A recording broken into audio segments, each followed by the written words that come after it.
ఆంధ్రప్రదేశ్ రాష్ట్రంలో ఎన్నికలు సమయం దగ్గర పడుతున్న సమయంలో కీలక పరిణామాలు చోటు చేసుకుంటున్నాయి. తెలుగుదేశం ఎన్డీఏ కూటమిలో చేరడానికి లైన్ క్లియర్ అయింది. అయితే ఈ రెండు పార్టీలను కలపడంతో జనసేన అధినేత పవన్ కళ్యాణ్ గారు చేసిన కృషిని ఎవరూ కాదనలేరు. 2019 ఎన్నికల ఫలితాలు వచ్చిన వెంటనే ఎన్డీఏలో చేరిన పవన్ కళ్యాణ్ గారు ఆ తర్వాత వైసీపీకి వ్యతిరేకంగా తన గళం విప్పుతున్నారు. విడివిడిగా పోటీ చేసే జగన్ను ఓడించడం కష్టమని భావించిన పవన్ కళ్యాణ్ తన ఓట్లను చీలబోవునేమని చెప్పారు.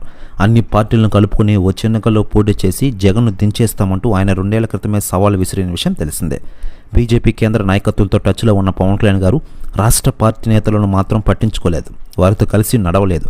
ఒక తిరుపతి పార్లమెంటు ఉప ఎన్నికల్లో మాత్రమే ఒకరోజు ప్రచారంలో పాల్గొన్నారు. తర్వాత బద్వేలు, ఆత్మకూరు ఉప ఎన్నికల్లో బీజేపీ పోటీ చేసినా అక్కడ ప్రచారానికి ఆయన వెళ్ళలేదు. దీంతో పవన్ బీజేపీకి దూరం అవుతున్నారన్న అనుమానం అప్పట్లో కలిగింది. కానీ విశాఖలో ప్రధానితో భేటీ అయిన తర్వాత స్వరంలో మార్పు వచ్చింది. తెలంగాణ ఎన్నికల్లో కలిసి పోటీ చేశారు. బీజేపీతో కలిసి నడుస్తామని పదే చెబుతూ ఆ పార్టీని వదిలే ప్రసక్తి లేదని చెప్పారు పవన్ కళ్యాణ్ గారు.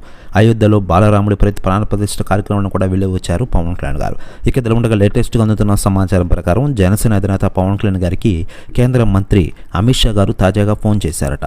ఆంధ్రలో ఒక పెద్ద భారీ బహిరంగ సభను ప్లాన్ చేద్దామని సూచించారట అమిత్ షా గారు. ప్రెస్ న్యూస్ కూడా తెగ వైరల్ అవుతోంది.